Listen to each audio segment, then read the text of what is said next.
Yo guys, ketemu lagi dengan kita di sini masih di segmen Sekelebat Info, di mana nanti di sini kalian bisa dapetin info terbaru dan terpanas tuhnya guys. Oke, hari ini tanggal 5 di bulan Mei 2023 ya. Dan tidak bosan-bosannya kita ingatkan buat teman-teman semua yang lagi di keramaian ya untuk selalu mematuhi protokol kesehatan guys. Dan tentu saja buat teman-teman semua ya yang masih sibuk di tempat kerjaannya, tetap berhati-hati, fokus dan tetap semangat ya menjalani aktivitas hariannya. Oke, kita langsung saja melihat bagaimana update dari global crypto market cap. Seperti yang terlihat ya dari data coin market cap di sini masih mengalami kenaikan meskipun tipis banget guys di 0,14%. Kemudian kalau kita lihat di sini untuk Bitcoin dalam waktu 24 jam mengalami penurunan tipis banget di 0,72%. Kemudian untuk Ethereum juga mengalami penurunan di 1,11% ya. Untuk BNB, XRP, Cardano, Dogecoin, Polygon ini juga mengalami penurunan rata-rata di 1% guys. Untuk Solana ini 3%, dan kalau kita lihat di sini ya, secara garis besar ataupun rata-rata untuk pergerakan altcoin ini masih mengikuti pergerakan dari Bitcoin dan perubahannya antara 0 sampai 1% guys. Kemudian kalau kita lihat bagaimana perkembangan dari chart Bitcoin seperti yang terlihat ya dalam chart di sini untuk time frame daily-nya. Untuk close candle kemarin ini merah tapi masih tertahan ya di MA20 di time frame daily ya. Sehingga sekarang masih ada kenaikan guys untuk harga Bitcoin ini. Dan apakah nanti akan mencoba untuk retest di sekitaran harga 30.000? Kita akan nantikan guys ya. Dan buat teman-teman semua yang mungkin ingin masuk di Bitcoin ya, masih ada baiknya jika kalian menunggu di sekitaran harga 28.000 untuk kalian yang sangat konservatif ya. Atau yang lebih konservatif lagi, kalian bisa tunggu di harga 27.000. Tapi buat teman-teman semua yang mungkin agresif ya untuk masuk di pasar Bitcoin ini, bisa masuk aja sekarang ya, karena kemungkinan nanti untuk naik ini cukup besar karena akan mencoba retest di resisten 30.000 ini guys. Oke.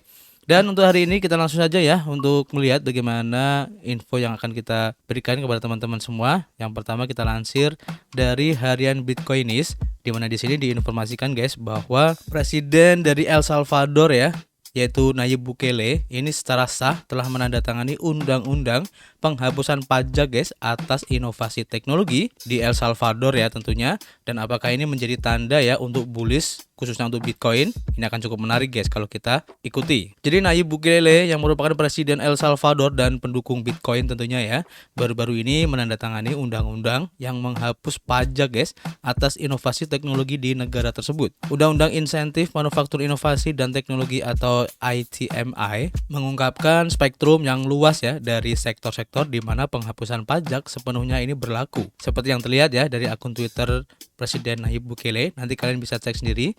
Nah ini adalah gambar piagam penandatanganannya, nanti kalian bisa cek sendiri ya untuk lebih lengkapnya. Dan sementara negara-negara seperti pemerintah Amerika Serikat menginginkan pembayaran pajak yang tinggi ya untuk inovasi teknologi seperti penambangan mata uang kripto, undang-undang baru ini dapat membantu menarik perusahaan-perusahaan yang terfokus pada inovasi ya, yang akan membawa perkembangan bagi negara tersebut guys. Jadi Nayib Bukele menggunakan akun Twitter resminya pada tanggal 4 Mei 2023 kemarin ya, untuk mengatakan bahwa dia menandatangani undang-undang baru untuk memastikan bahwa pajak atas properti, pendapatan, keuntungan modal, tarif impor, pemrograman perangkat lunak dan aplikasi, AI, manufaktur perangkat keras komputer, dan komunikasi akan dihapus guys sepenuhnya di masa mendatang. Undang-undang yang ditandatangani ITMI telah dalam proses pengerjaan dan sejak Maret 2023 ketika Presiden El Salvador menjelaskan niatnya ya untuk memperkenalkan rancangan undang-undang untuk melindungi kemajuan teknologi inovatif di negara tersebut. Mengikuti niatnya ini ya, undang-undang tersebut diteruskan ke Kongres untuk menghapuskan pajak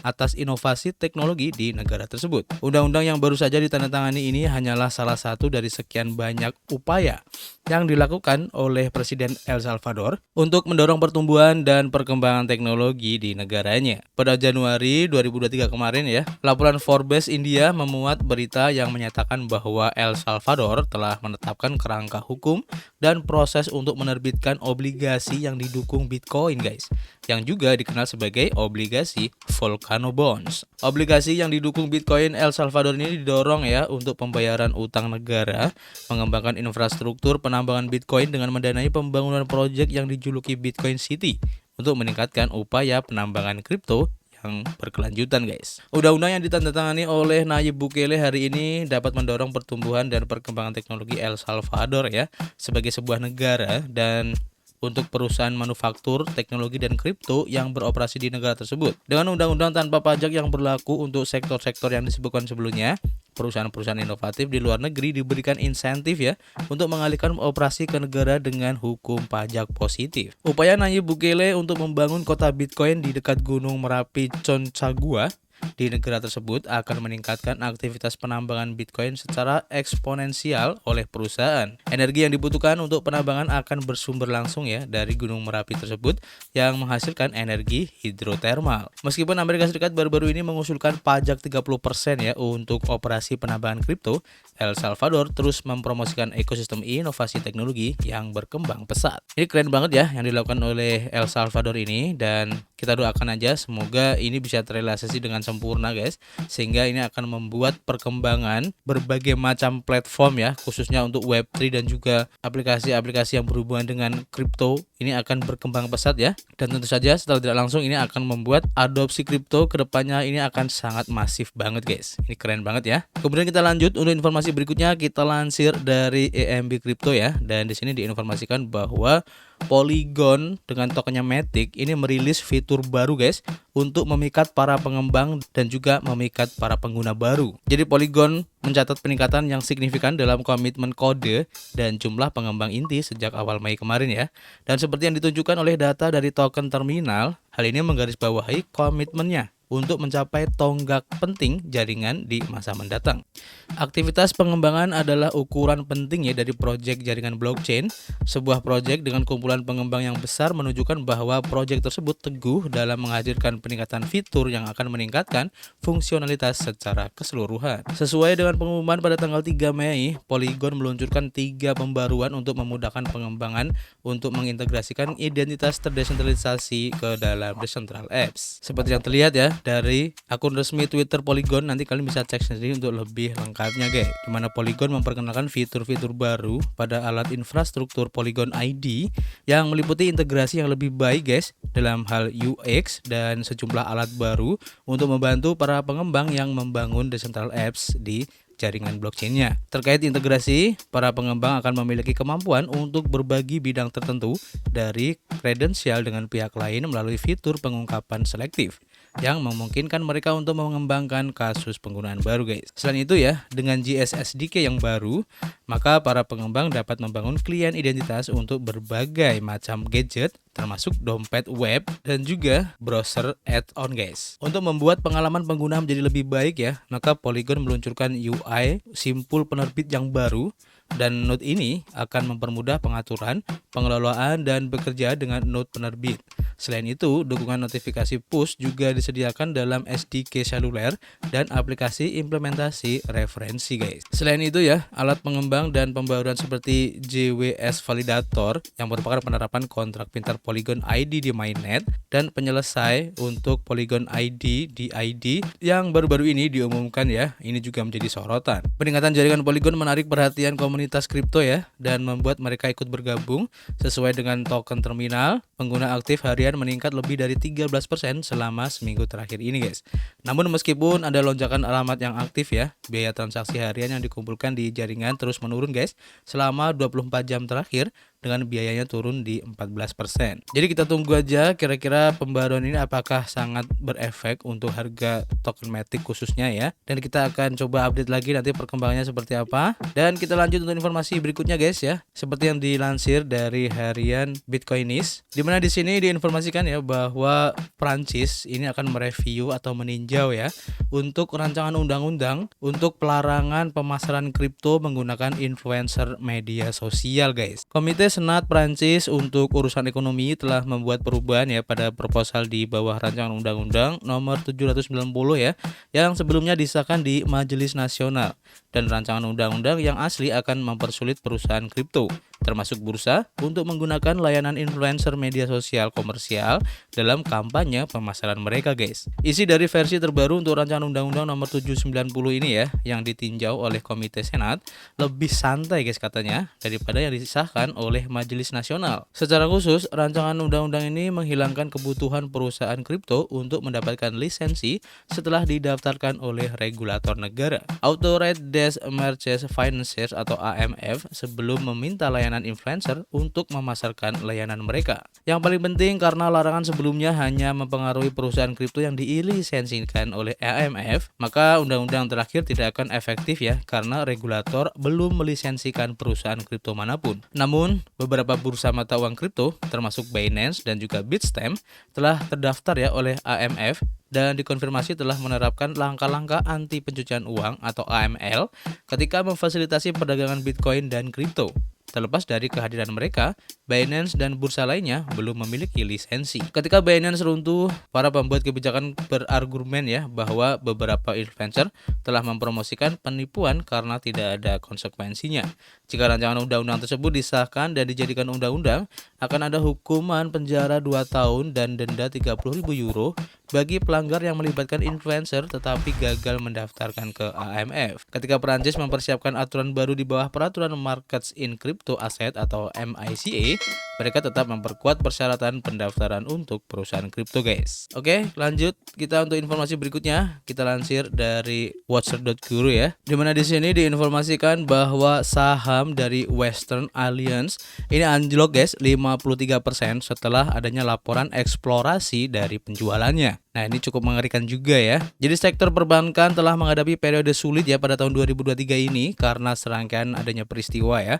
Dan runtuhnya Silvergate Bank kemarin, kemudian ada Signature Bank dan juga Silicon Valley Bank menyebabkan dampak di seluruh industri keuangan, guys.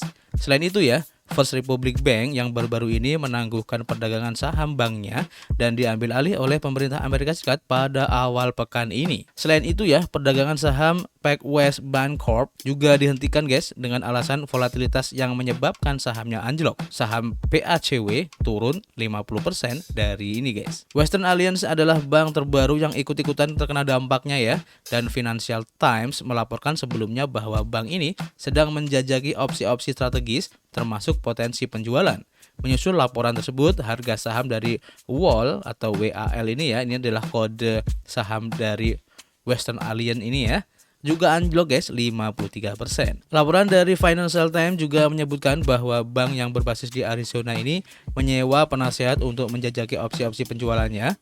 Dan laporan tersebut juga menyebutkan bahwa pertimbangan bank masih dalam tahap awal ya, dan mungkin tidak akan menghasilkan apa-apa. Laporan Financial Times tersebut didasarkan pada rincian yang diberikan oleh 2 orang yang mengetahui masalah ini. Kemudian bank-bank telah mengalami gejolak sejak tahun 2023 ini ya, dan telah mengambil sikap yang keras. Dengan runtuhnya banyak bank, maka pengguna juga mengarah ke mata uang kripto ya sebagai cara yang lebih aman untuk menyimpan uang, guys. Jadi seperti yang bisa kalian tahu ya, belakangan ini memang banyak bank-bank yang mengalami krisis ya setelah kejatuhan 3 bank besar kemarin di Amerika Serikat, sehingga bank-bank kecil pun pasti akan terkena dampaknya. Dan ini sangat berbahaya ya untuk dunia perbankan, dan tentu saja ini menghasilkan ataupun membuat kepercayaan ya dari masyarakat itu berkurang ya untuk perbankan, sehingga para investor pun mencari alternatif lain ya untuk menyimpan uang mereka, guys.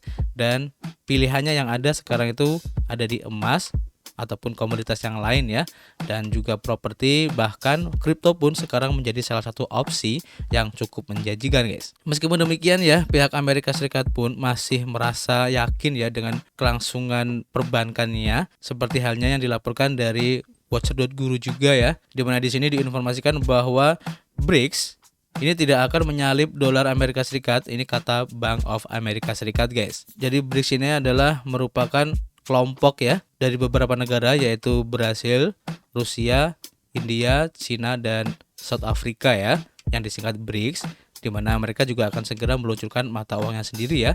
Kalau tidak salah itu di akhir tahun 2023 ini akan segera diluncurkan, guys. Kita baca informasinya ya.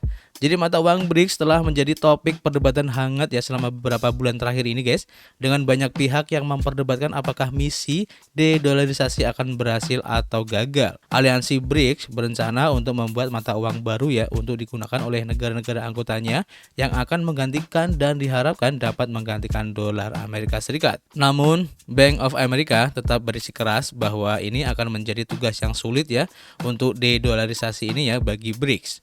Bank of America Securities mengatakan bahwa dominasi global dolar Amerika Serikat sama sekali tidak terancam karena tidak ada alternatif mata uang lain yang tersedia. US dollar tidak akan kehilangan keistimewaannya yang selangit karena tidak ada satupun alternatif yang muncul, kata BOFA dalam sebuah catatan yang ditulis ya oleh Athanasios Pamphakidis, seorang ahli strategi valuta asing dan para analis lainnya guys. Kemudian aliansi BRICS ini memiliki pertemuan puncak yang dijadwalkan pada bulan Agustus ini guys, di mana anggota baru dan mata uang baru akan menjadi topik hangat yang akan dibicarakan ya, dan beberapa negara telah bersatu dalam gagasan untuk meninggalkan US dollar.